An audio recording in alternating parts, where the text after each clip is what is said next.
Welcome to the TryPod Live NRL Season 2023 review. And I'm joined by Tristan, the CEO of Top Sport. Apologies, the name badge says Clarkey. I'm sure no one's mistaken, though. Everyone recognises his friendly face and you will recognise his voice because we hear from him every week. But it's great to have him actually in the virtual studio to debrief another fantastic year of NRL. Thanks for taking the time to do this afternoon with me, Tristan.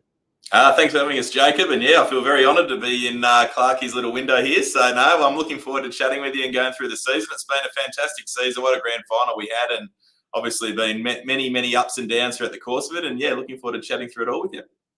Yeah, we'll start with that ridiculous grand final. We're dropping this show live. This was the best time that we could link up. And I thought no point even pre-recording it. Let's just drop it live. People can find it whenever suits them. Again, I want to thank you for the support you've given us through this season on behalf of me and the members. And there could be some in the chat. And if we do see your comments, we can even maybe throw a question or two at Tristan and interact with you guys. But speaking of that grand final, you were in the house, Tristan. I just want to say as well, I gave Tristan some homework to share with us how he views Penrith historically, just in terms of other great NRL teams of the modern era, how they'd stack up from a bookie perspective.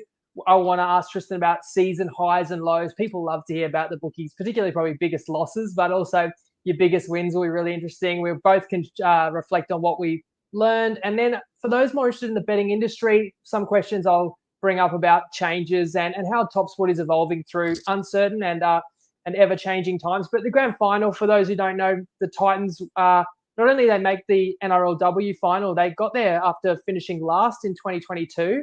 You're a proud sponsor, so you were in attendance, Tristan. And I'm just wondering about the women's team. There's hope for all fans out there seeing what they did in a 12-month span. But was there anything kind of noticeable in how they changed and what made them so much better this year to you? Yeah. Oh, and it was a great day to get down there. I took the kids down. They're big Titans fans, and they're obviously they love the NRLW game as well. So I think first and foremost it was fantastic. They flashed the crowd up there when we were there, and it was 40,000 in the second half of the game. So that was a fantastic crowd, and it was a great atmosphere in the men's game, obviously. But yeah, the girls, they really seem to improve their defence throughout the back end of the year. And I think we know, and we've spoken about it many times, that the best defensive teams win the titles. And I think they really built into the year.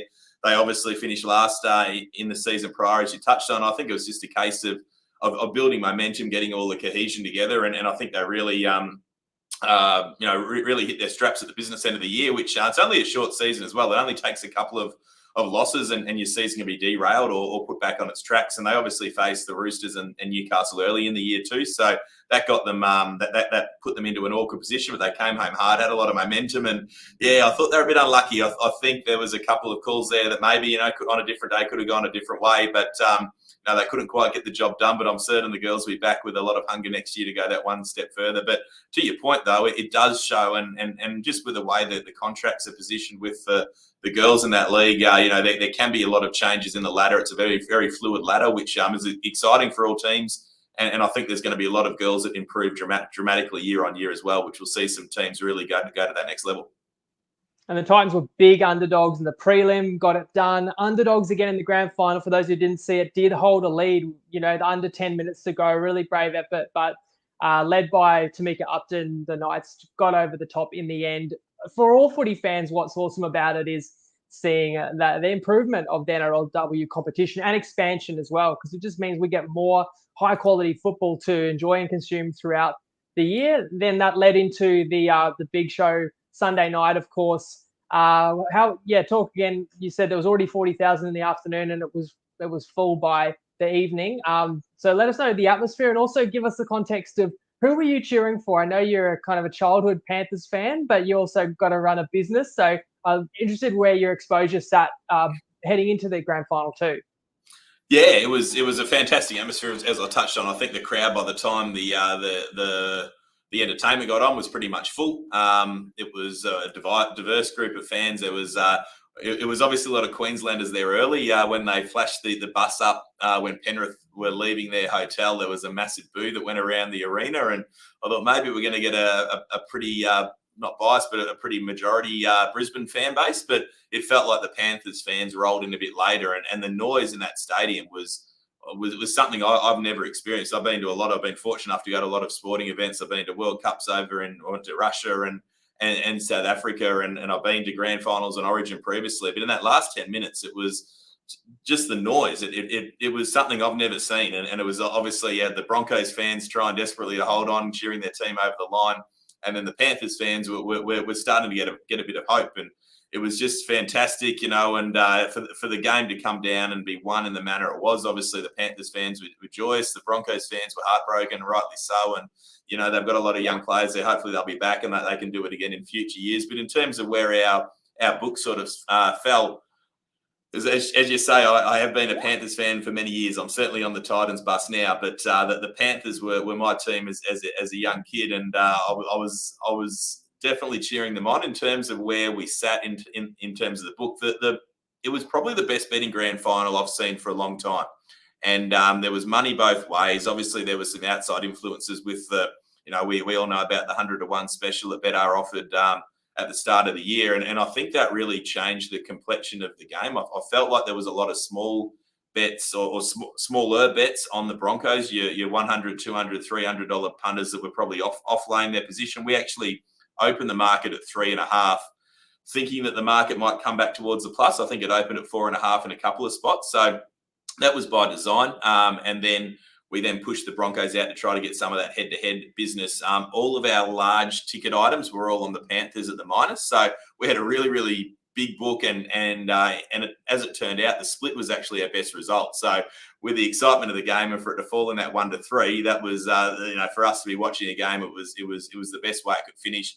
It still wasn't a huge result by any means. You get a lot of the bonus bets that roll into premiership outcomes, so it's very, very difficult to win on that outright book, particularly when Penrith's been so short throughout the course of the year. So we just got our nose in front. Obviously, Cleary was a huge result for the punters in Clive Churchill, but to get out winning something small in a game as exciting as that with a team that were favourites for the whole year, I think it was probably as good an outcome as we could have hoped. Well, you've done pretty well there. That's really interesting. So when you say the split, you're saying Penrith won the game, and more that you had all those head-to-head bets on Brisbane, but Brisbane covered the line, but you had more maybe line bets on the 3.5 with Penrith. So yes, yeah, exactly. So we set the line there at 3.5 when there was a few punters, bookmakers out there at 4.5. So we did get an early flood of money at the minus 3.5, and then what certainly wasn't a genius move. It was more luck than good management. We pushed the head-to-head out and the line out to even money, but we just got a bigger weight of money on the Broncos at that head-to-head as opposed to the plus 3.5, and just happened to fall in the perfect spot for once. And there was you mentioned Betr, the question came up as well. I'm interested in futures. You said that Brisbane was one of your worst results for futures. So you had some pretty sharp punters getting on them. What did they start the season 20-1 range? Yeah, they were 20 last year.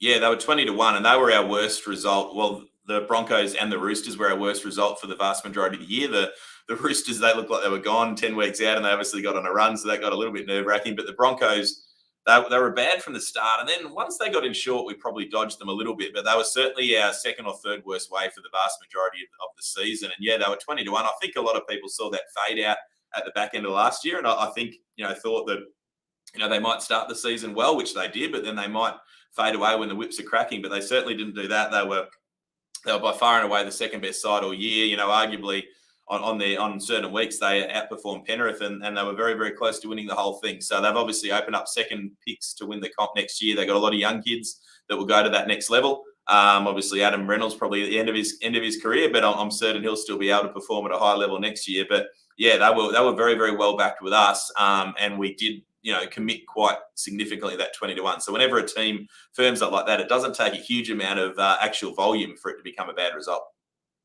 Yeah, in retrospect, we all remembered what happened at the end of last year. We all probably needed to pay more attention to the fact that Brisbane looked like a top 4 team for the first half, even 2/3 last year. And they've obviously got even better. You say, they were nearly the best team this year when you consider the minor prem was theirs for the taking if they wanted to play full strength in the final round. And boy, the grand final was there for the taking as well. I am interested just as well to get you to explain. I know you told us multiple times through the year that you never actually were in a bad position with Penrith winning it again, which is kind of surprising. So is it as simple as you might have just kept them a touch shorter than competitors because you respected them so much? Yeah, I'd like to be able to claim that. I'd like to be able to say it was a genius move by our traders, but I think it was just the way it fell. We certainly weren't trying to push them. Like we definitely gave them a chance, and I certainly thought they were going to be very, very hard to beat throughout the course of the year. We know how professional they are, but to be fair, at the start of the year when they lost Coruscant, Kickow as well, I was very happy to take them on. I would have been very happy to have laid them as when they were favourites at the start of the year, but there was just an avalanche. The longest you had them was the beginning of the year, and it was what, $4 or $5? Yeah, I think they might have been 4, and they drifted out to 460 before the season started. Oh, because they lost round 1 too. Yes, yep. And they got out to 550. So they certainly drifted early in that part of the season. And sometimes, as a bookmaker, you sometimes have to make a decision based on how your book's shaped up, and certain people will want to put all teams in, and they'll want to put themselves in a position where they have a pretty balanced book, where I'm not really like that. I'd rather have a bit of an opinion or a bit of a swing on the game. So we got to the position where, I actually thought the Roosters were a massive chance, and they were the team that were really, really smashed at the top end of the market. They were $6 into 5. They almost touched premiership favouritism before the season started. The Bunnies were really, really well backed in as well. And then the Broncos were well back to big odds. So we sort of got left with Penrith. And at that point, I thought, we might as well probably just try to keep them safe. Once they started getting their act together and they really started to roll throughout the season, you knew they were going to be there or thereabouts once the whips were cracking. So I thought, well, let's keep them safe here. Let's try to lay them in the last 4 weeks when they're at the shortest, somewhere between that $2 to $3 mark. Never really happened, but it was it was probably a little bit of good luck the way it fell at the start of the season, and then sometimes you got to play the cards that are dealt with you, and you got to manage the book accordingly. And in the grand final, I'm curious because what a turn it took. You kind of was somewhat going to script with Penrith was favoured, and Brisbane did well to get it in at 8-6. And of course, I did a full recap of the grand final with Clarkey. But I am interested from a betting perspective. When Brisbane went on that surge, it was 4 straight tries, but it was 3 straight to Mam in the second half. And suddenly, I thought they were going to win 13+. Like, I thought they were going to win by a big score. I was wondering, would that have actually been the best result for you? Just because nobody would have seen it coming. Like, people might have had Brisbane 1-12, type bets, or either team. Mam wouldn't have really been widely backed as Clive Churchill. And the other thing that was in your favour, there were not many likely try scorers. Kenny, Flegler, and then Mam grabbing all 3. None of the kind of outside backs to that point. Like, were you kind of in a position to clean up if it had gone the way it looked like it was going at the hour mark? Yeah, it certainly was going in that direction, as you touch on. Our biggest result before the game was certainly the Broncos 13+. We actually took, when I spoke about all the other bets pre-game, we got lucky with a split. We took a really sizable 1-12 bet for the Broncos as well. So that was when it was looking like it was a chance of 13+. If the game finished right there, that would have been the best case scenario, because it would have stayed unders, which was a better result as well at the end of the day with a whole heap of different plays. Obviously, the try scorers would have been massive. Crichton scored late, which was a big one, as well as Nathan Cleary for us. And probably the biggest turning point was, we hardly wrote a ticket on Ezra Mann. That was what actually turned the book from a loser to a winner in the AFL when Bobby Hill won the Norm Smith. And they're the biggest bet markets that we see out of any market away from the main game, the Norm Smith and the Clive Churchill. So that would have been a huge outcome if that one had have come off. We did take a couple of bets on the Broncos when they were at the sort of shorter prices, which then leveraged up our Penrith position. But it probably looked likely that it was going to fall in that 1-12 spot, even when it was 13+. Like, you sort of felt shorter prices, as in live betting. Yeah, live betting. Yeah, we had a couple of people jump on at the $1.10 and the $1.15, which doesn't normally happen for us. So that probably swung it back to wanting Penrith, especially when they got back under that 12-point buffer. Then we were certainly cheering on the Panthers. But yeah, if the Bronx had have continued on and won by 16 or 20, then yeah, it wouldn't have just been a massive result for us. I think it would have been a huge result for all bookies, because I think a lot of bookies probably would have been hurting laying the Panthers, particularly with how the season unfolded. Yeah, you mentioned Cleary would have been most popular. And sorry to bring up, try scorers, because Crichton, you gave that really appealing market of Crichton or Stags. Left it a bit late, but I'm sure plenty of pod followers had Clarkey's bet there and got a double up with Crichton. I mean, I'm sure he was a really popular selection. But in saying that, he was the only outside back who did score a try in a game with 50 points. So it probably could have been worse from a same game perspective. And that's the last question I'll ask you about the game. You mentioned there are other bookies. Did you spare a thought for executives how they must have been feeling it better? Because you felt all right when Penrith came all the way back and won. I would just say this: the irony that 100 to 1 was available, and in real life, 100 to 1 was close to fair in my mind at the hour mark. Everything that was against Penrith and the way Brisbane looked, and in all seriousness, I heard people could get 50 to 1 in live betting. So that's the irony of it all, that it actually wasn't the greatest ticket to have at that point in time. But of course, it got home. There must have been some people feeling pretty sick in their stomachs. Yeah, well, I hope my wife's not listening to this, because I'd certainly never gave up hope on Penrith. With 15 minutes to go, I agree with you that there was that 50 to 1. You probably wouldn't want to take Penrith at 50 to 1. But I did say to her with when it was that 16-point margin, my little daughter wanted to go to the bathroom. I said, I don't want to leave this game whilst it's in the balance, when she doesn't have the greatest understanding of football. So, but I certainly wouldn't have taken 50 to 1 about the Panthers there. They look gone, but we know how good a side they are. But yeah, to touch on the Bedard situation. I don't know what the figures were. All these rumours sort of go around. How much they were committed to?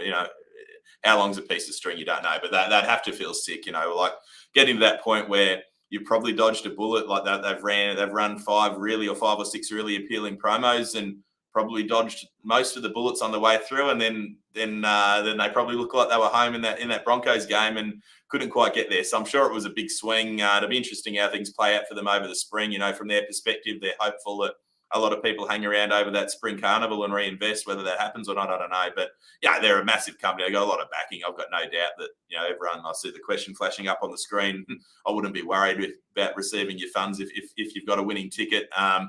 It just takes a bit of time to process, obviously, and yeah, it's just the amount of, if the figures are right, there was 350,000 customers, and you'd have to think that a quarter of the people at least would be on the Panthers. It's a pretty scary number that sort of comes out. I know they said they were managing things throughout the season. They offer a lot of cash outs, but I'm certain there still would have been a pretty sizable swing for them if the Broncos won.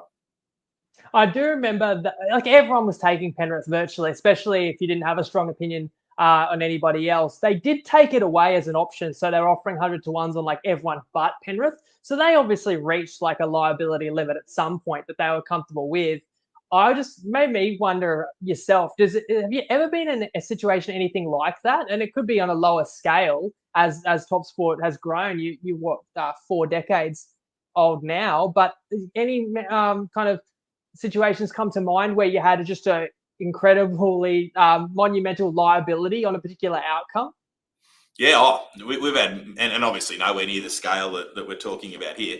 But we get to situations quite regularly where your liability gets exceeded, and particularly when you've got multis that are rolling through. I still remember one of the stories when our power went out in the office, and this bet came through, and we just had to click everything in, and it turned out a bloke had a 1,500 multi to win $1.5 million. It was an 8-leg job and 7 legs lobbed, and we were down to the last leg. I remember vividly, it was the Kangaroos against the Western Bulldogs, and no matter how short you got it, you couldn't get yourself out of the road, and it was just one of those things where you just have to sit there and hope at that point, and you try to lay a few of the other options, but when you're committed at such a big price, there's not much you can do about it. So yeah, it's just trying, from their perspective, I'm certain they went into it with a game plan. They said we were happy to stand these outcomes for X, Y, Z, but even at $10 or whatever they brought it into, it was still a really, really appealing bet, and they were, I think they were $3.50 or $4 at the time. They still would have got it. The funny thing is, when they brought it into 10,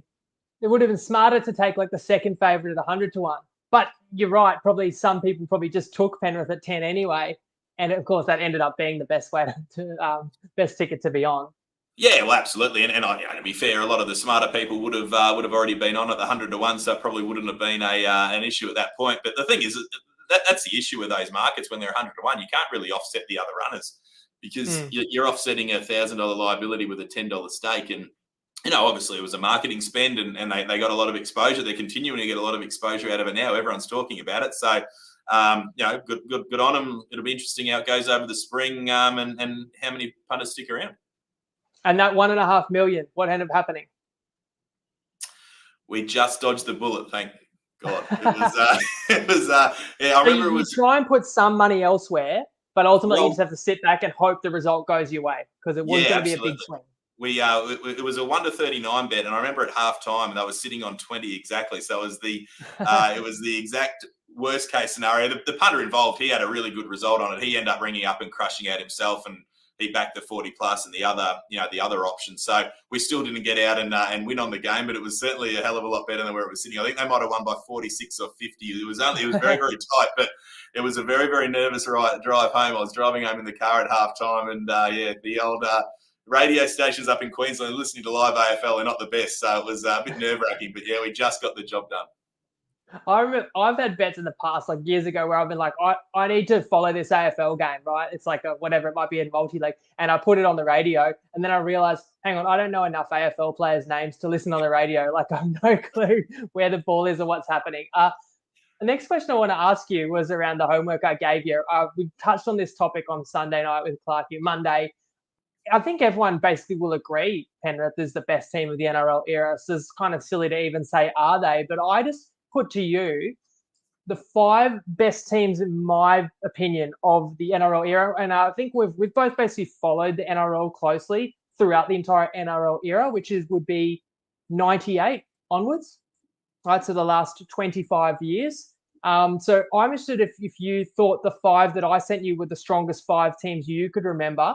And I asked you how you'd stack them up against Penrith. If it was a one-off, did you think about like what a point spread or what kind of head-to-head odds you'd put them? For what it's worth, I picked Penrith 2022 because of the 3 they won in a row. That was the most dominant grand final, probably most dominant season. And it was kind of the same team as this year, plus Kickout and Coruscant. So we're talking 2022 Penrith as the best team of the modern era. But talk us through which teams even come close. Yeah, well, I think you're exactly right. It's a really good homework question. It was a fascinating just putting it all together and having a look at a few of the seasons gone. Because, yeah, as you say, we've both been avid followers of it for a long time. But, you tend to forget when a team gets on this run, you just say, oh, they're the best. And it's, sometimes you get that recency bias. But I think we can all agree that the way the Panthers have not just done it, but the fact that they've done it losing so many players so regularly. Like, we know how good the Storm were, but they kept that nucleus of the side, probably bar Inglis and then Cronk at the back end of his career, where the Panthers have had to find, new players quite regularly, and just the way they've been able to roll them out. So I agree with you. I think they've been the dominant side of the NRL era. I think that 2022 side would beat the 2023 side reasonably comfortably, just with I think Coruscant is such a massive part, despite the fact that Mitch Kenny was really, really good. So just to let the listeners know the sides that Jacob came up with the 2018 Roosters, the 2017 Storm, the 2006 Manly side, and the 2000 Broncos side. 2008 Manly side, and then the 2000 Broncos side. And yeah, I agree. I think that they're by far and away the 5 most dominant teams over this era. Was there anyone else came to mind? Any other teams I left out? No, it probably, you might have a look at it and look at the same sides, but maybe a different year. But I'd certainly be very, very comfortable. I don't want to upset people, but let us know in the comments. I was wondering, like I considered 2004 Bulldogs. They were pretty stacked. Our mate Jamie Soward led 2010 Dragons, pretty dominant. The 2014 Bunnies was a special team, but none of those sides made multiple grand finals. So that's where I come back to the sides I landed on, with the one exception being Brisbane of the year 2000. Didn't play in multiple grand finals in a row, but if you go back and look at that team, it was half Queensland team with several Australian reps in there as well. Yeah, I think that's a really good criteria. I think the fact to be able to do it again and again and again is crucial. And yeah, that Broncos side on paper, it was just dominant. And the way they ran through that season, and they finished the season 3 games clear. They just got over the line in each of the finals games, but they certainly weren't as dominant as what we've seen with some of these. So I suppose the question's a little bit twofold, where you look at, is the best team the team that's been dominant throughout the course of the year, or when they get into those crunch games and they win it comprehensively? Like, you look at this Panthers side and they wobbled a little bit at this year. Obviously, we're talking about last year's side, but I still feel that, particularly as you get those long seasons, it's important to get the job done in those big pressure games. So for me, I actually picked that 2000 Broncos side as the team that I'd have next best to the Panthers. If I was setting the setting the market now, I'd probably have Penrith around about the $1.75 mark and Brisbane around 2.10. I'd still have them slight favourites, but I think it'd be a very, very good betting contest. I think it'd be an absolutely fantastic game. So I'd still have Penrith slight favourites. 2-point favourites, something like that. Yeah, 2-point favourites. Really, really close is the 2017 Storm side, which I'd probably have the betting almost the same. I'd probably have it still at $1.75, 2.10. Because you got to forget, can't forget, like the Broncos, I'm certain no one puts, the 2023 Broncos that we're talking about now, like I'm certain no one will put them anywhere near the same stratosphere as these sides just yet. They might get there in time, you never know. But they were only 235, 240, 250. So the grand final has a habit of keeping markets pretty close, especially when you've got a dominant side that's been good all year, where there's a lot of artificial sort of betting that goes into that sort of finals shake-up. So I'd have it, $1.75, 2.10. I'd probably have Manly. Manly, it was a really, really tight regular season when they won the comp in 08, but that final series was one of the best final series I've seen a team put in. And I'd probably have it 165 Penrith, 225 Manly in that sense. And then the Roosters, they were really good as well. But that was a really even comp. I reckon a couple of results either way could have seen them. I think there was 4 or 5 teams all within 2 points at the top of the ladder. So a couple of changes there, we could have seen a completely different result. So as much as they're a good side, I'd probably have them just ranked a little bit lower. Still $1.60, 2.35. You could easily see the Roosters getting the result on a given day. But it's a great question, fascinating. I'll be interested to see if anyone else poses any different thoughts here as they watch the show later on throughout the next few days. I think a really interesting takeaway is you look back at even the strongest teams we've ever seen, nearly all of them still had to overcome a tight game, get out of a tight spot where they were in danger. And as good as Penrith were this year, they were dead and buried in the grand final. Or you talk about the Roosters, both times they won the comp had to get through narrow finals games. That's why I probably think the second best team we've seen, I don't feel like people talk a lot about them, but I would go Melbourne 2017, where if I think back, I think they won comprehensively all the finals games. And again, the spine was Slater, Munster, Cronk, Smith. Might not all be immortals, but they're there or thereabouts. That would have been a crazy, that would be a crazy mythical matchup anyway. So all academic, but really interesting to chat about. Let's move to just the overall NRL season at large. You've talked a bit about futures. So how about just in general, how'd you go over the 30 weeks?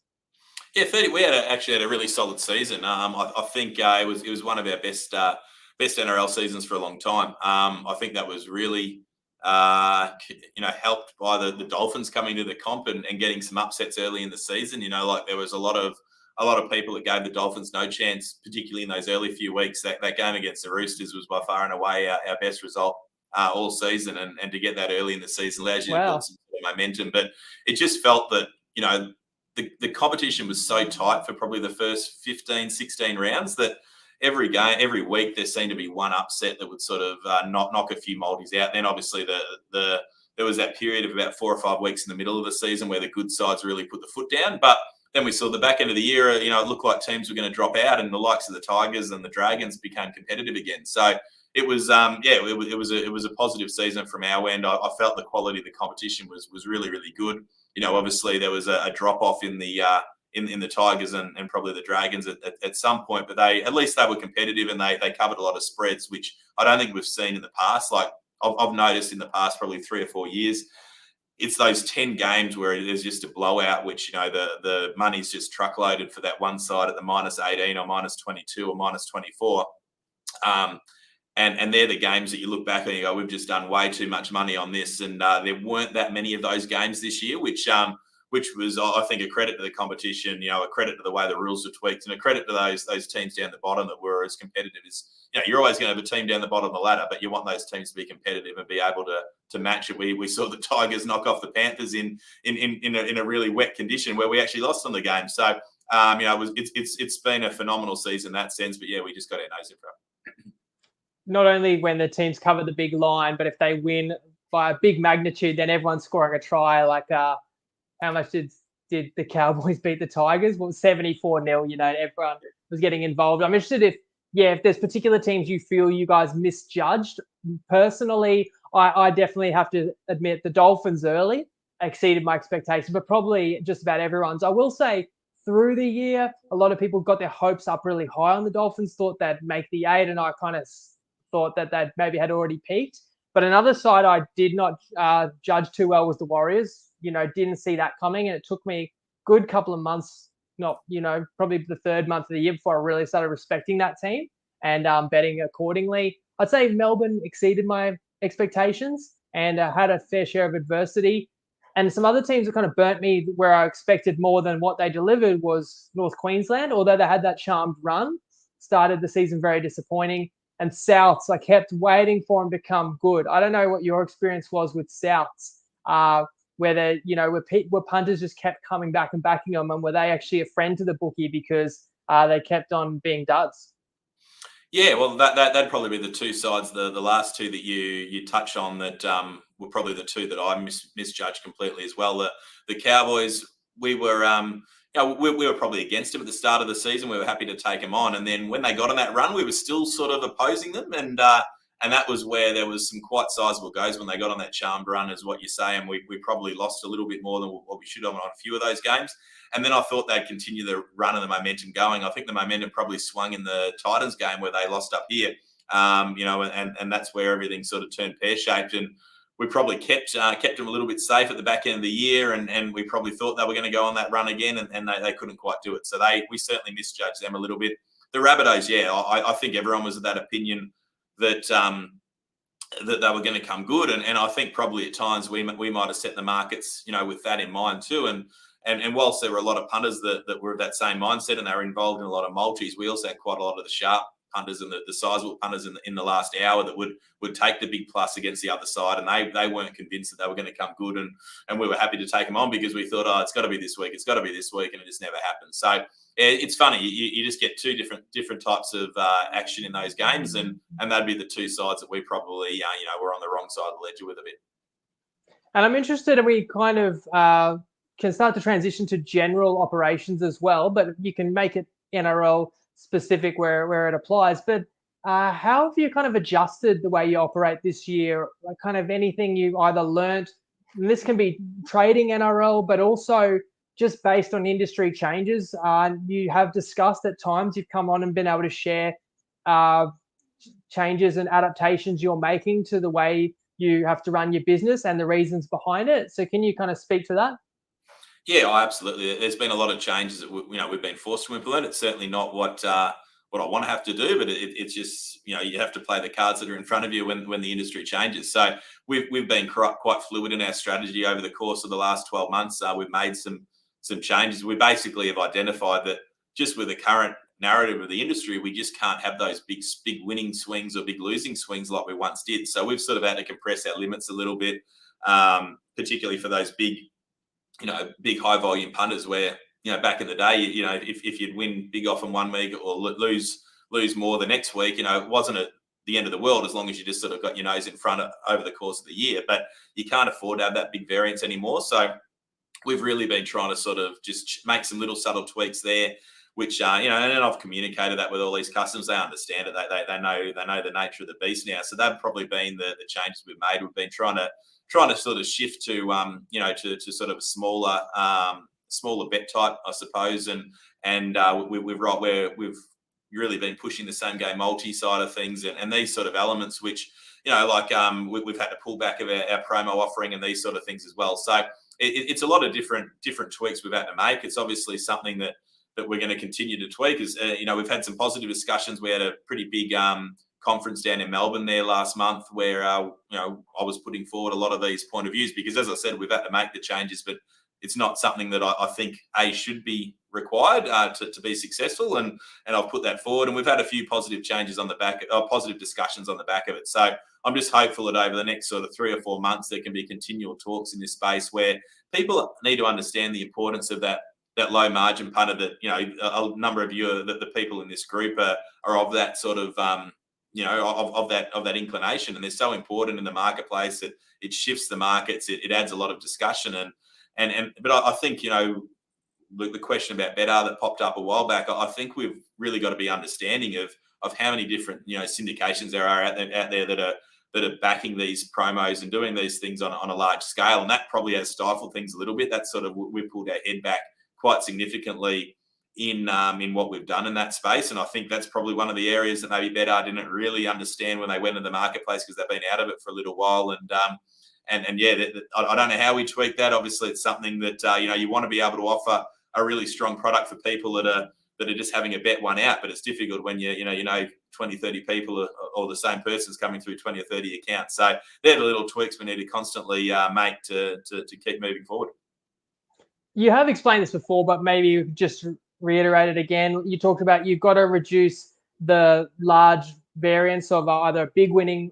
Is it like a big winning month followed by a big losing month, or is it like week to week? And my understanding is because when you win big, you're really hit with the taxes and fees to the sharing that profit. But even when you lose big, you're still getting hit for turnover. So yeah. In some people's mind, they should cancel out, but Yes. it doesn't.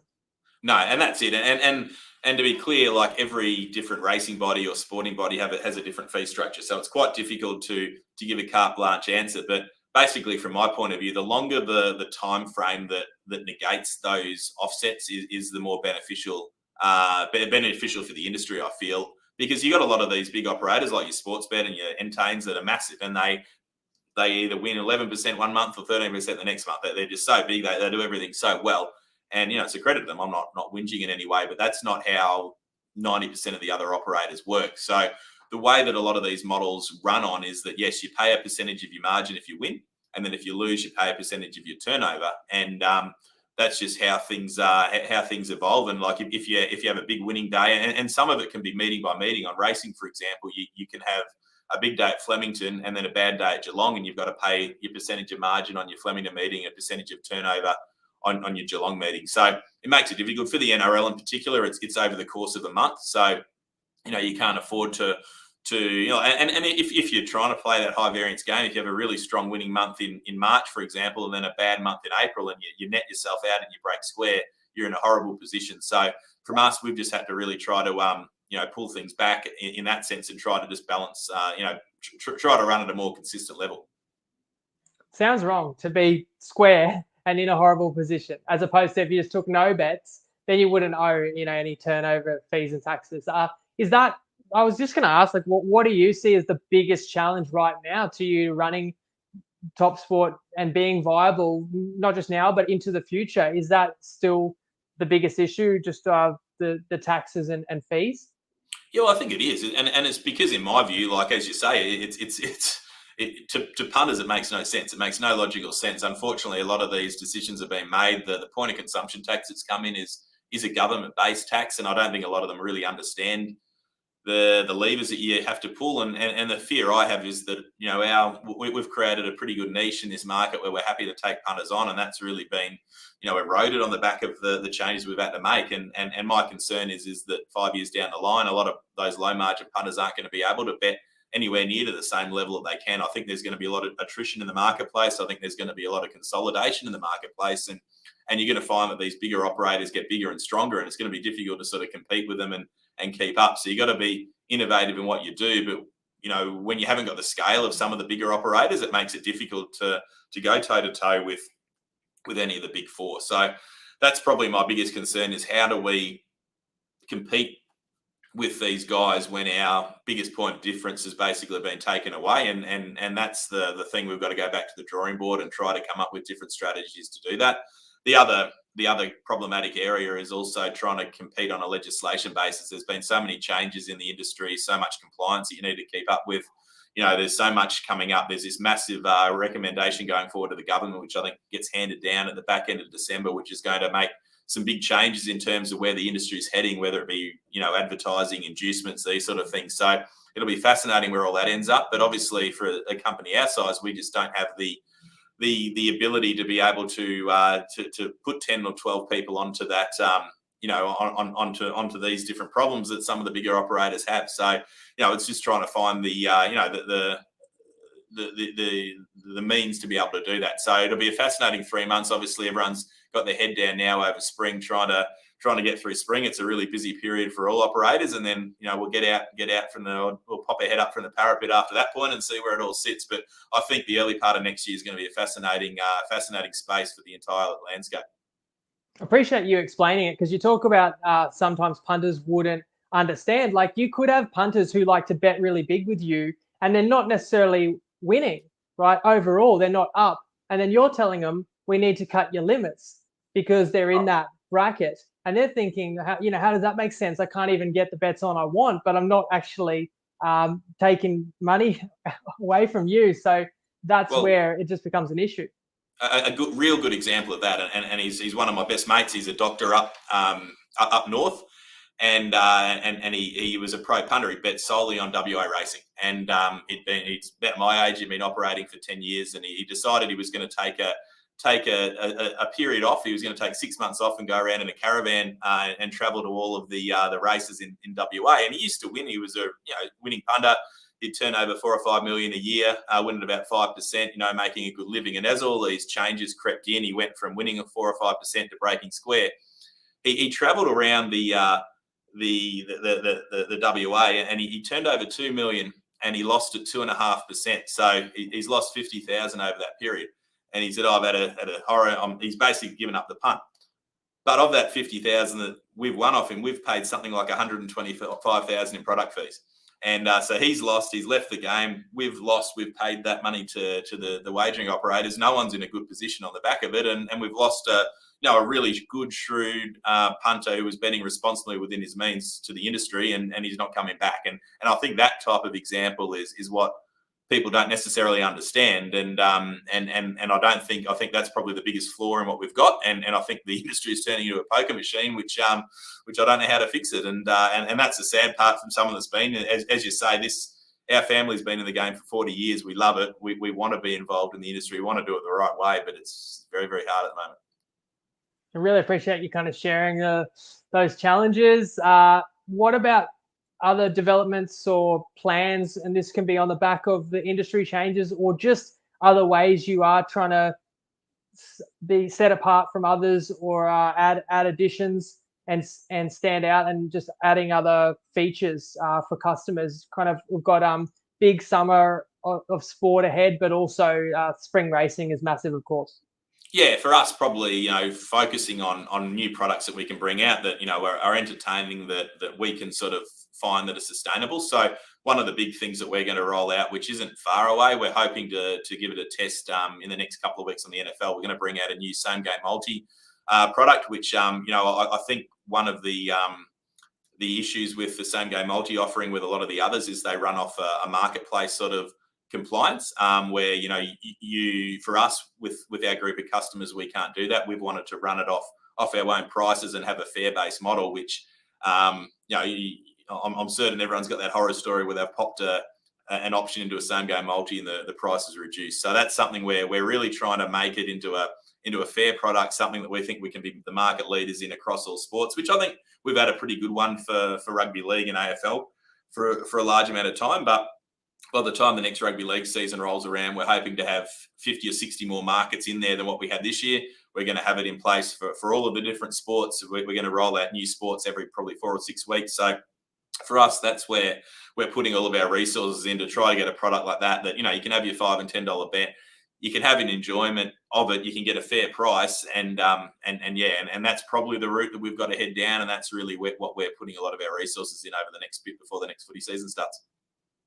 And not only does the industry change, but punters' habits change too. And I've seen it firsthand how popular same game multis are. So to strengthen that offering is going to be music to the ears of a lot of followers, and that ties into the NFL.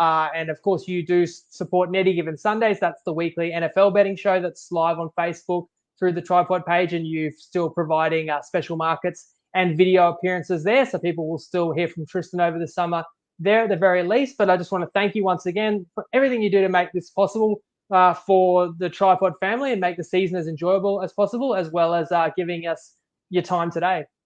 No, I'm very happy whenever you ask me to jump on. I'm always very happy to do that. And I think that's the thing. Like, there's a lot of people out there that ask questions, and I'm never shy to answer them. Never hesitate to pop something up, even if it's one of the chats. Just tag me in. I'm in the group, and I'll give you the best answer I can. It's not always what you want to hear, but it's the truth, and we're doing our best. Like, we love the game as much as every single person in here, and yeah, I've really enjoyed the season. Looking forward to next year, and yeah, the NFL. It's going to be a great season. Can't wait to contribute more with Netty over the next few months. Sorry, there was a comment. You can have no comment if you want, but I saw you just slightly grin. Which bookie would you merge with? Maybe in a few days we'll hear TopSport has acquired better, depending on how that situation plays out. But you can respond no comment there. It's probably a tricky one. But we said we'd interact with our followers. That's from Blanchy. Yeah, and it's a tricky one to answer because you know, like for us, we're so proud of the brand that we've built. And I guess if we were to do something, and you know, like there's a lot of those big operations out there that probably wouldn't want to do something with the TopSport brand. There's a lot of the smaller ones that maybe would. And I think if we were to do something, it would be a case of ensuring that I feel our best attribute is our trading and our market innovation. And if we could find someone else that assisted that and that potentially, you know, had some of the skill sets that we potentially don't have, you know, without a very strong in IT or very strong in, you know, marketing or these different things that collectively we could be a stronger unit that we could compete with the bigger guys, that would be the type of operation that I'd be really interested in. For me, you know, where we sit in our own skin, I know where we sit in the playing field. So if we were to do something, it would be to ensure that for us and our customers and our team that have been loyal to us for a long time, everyone's in a better position. So that's what we're looking for. If opportunity, you know, when there's changing landscapes, it presents opportunity. And I probably haven't answered the question, but it would be to make our product that we've got here better. It would be to make our product better for our customers. Anything we can do at scale is obviously going to allow us to do things at a better level. And if we can keep our values that we've always had, I think that'd be a great result. It was a pretty impossible question to ask, but just a funny one there. As I said before, I think the latest I heard is Bathurst this weekend. I know you guys really get behind that, have so many markets. European soccer's in full flight. I mean, I feel like a lot of Aussies are getting behind Tottenham. We mentioned NFL. The NBA is not that far away. There's a Cricket World Cup coming up. There's a Rugby World Cup on right now. Spring racing, of course. So Toppy's got you covered with the amount of markets on offer and, you know, as competitive as possible. Pricings, check them out. As for me and Clarkey, we are working at a bit of a plan. There's International Rugby League coming up not that far away. So the season kind of begins but never really ends. Stay tuned. I feel like it'll be at least a couple of weeks for anyone hears from me, which is probably good for everybody involved. But I do appreciate everyone that tuned in today. Again, you didn't know what time this was coming, yet we still had plenty of people tuning in live. And whenever you do catch this, and anyone who tuned in all season, we really appreciate you because there would be no TryPod without the community that gets around us. So have a great and safe NRL off season. And that goes to you too, Tristan. Thanks again for joining me today. Thanks, and all the best. Lego.